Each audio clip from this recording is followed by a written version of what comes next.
এ নিন। কত হয়েছে বোন? 100 টাকা। এখান থেকে যেটা হয়েছে কেটে নাও।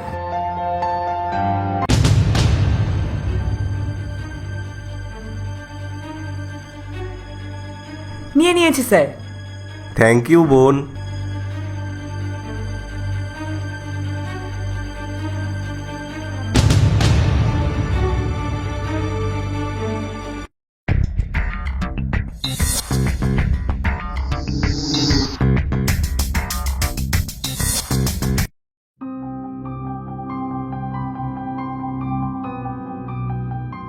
নিয়ে নিয়েছি।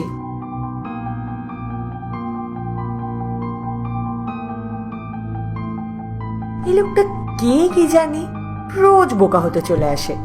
কি বা করে এত নিমকি বিস্কুট নিয়ে? যাই তো, একটু পেছনে গিয়ে দেখে আসি। এই, আমি একটু যাচ্ছি, হ্যাঁ, দোকানটা একটু দেখো না।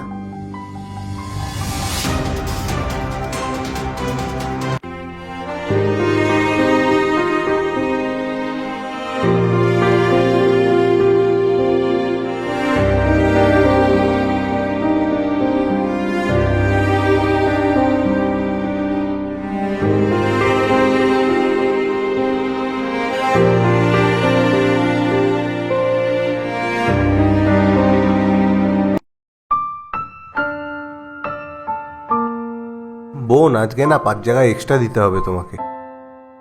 হ্যাঁ স্যার, সে তো প্যাক করে দেব, কিন্তু আমার না আপনাকে একটা কথা জিজ্ঞাসা করার ছিল। হ্যাঁ বোন, বলো না। আসলে আপনাকে কালকে ওই পেছনের বস্তিতে দেখলাম, গরিব বাচ্চাদের খাবার খাওয়াচ্ছিলেন। এত ভালো কাজ করেন আপনি। সে তো আমার কর্মের প্রায়শ্চিত্ত করি আমি। কর্মের প্রায়শ্চিত্ত মানে? আসলে আমি একজন ডাক্তার। নিজের সুবিধার জন্য আমি রুগীদের সাথে অনেক খারাপ ব্যবহার করেছি। তাদের ভুল ওষুধ দিতাম যাতে তারা সুস্থ না হয়, আর আমি টাকা কামাতে থাকতাম। আর এভাবেই আমার দিন চলতে থাকতো। কিন্তু আমি আমার এই কর্মের সাজা একদিন পেলাম, আর একটা রোড অ্যাক্সিডেন্টে আমার চোখ দুটো চলে গেল। তারপর থেকে আমি আমার সামর্থ্য অনুযায়ী বাচ্চাদেরকে সাহায্য করতে থাকি, আর করতেও থাকবো। স্যার, বুঝতে পারছি না কি বলবো, কিন্তু যা হয়েছে খুব খারাপ হয়েছে। আমি তো বাচ্চাদের খুশিতেই নিজের আনন্দ খুঁজে পাই। আচ্ছা ঠিক আছে বোন, আমার প্যাকেটগুলো দাও। হ্যাঁ। আর এই নাও টাকা, তোমার যা হয়েছে নিয়ে নাও।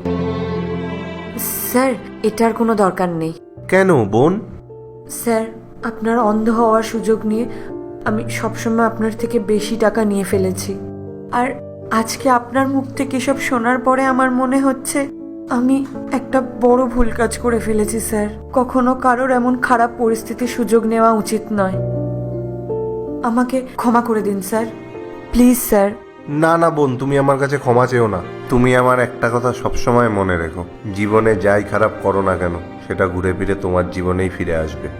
এই জন্য কারোর সাথে খারাপ কিছু করো না।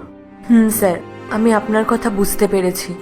আমি আপনার কথা এরপর থেকে সবসময় মাথায় রাখবো। ঠিক আছে, আসছি আমি।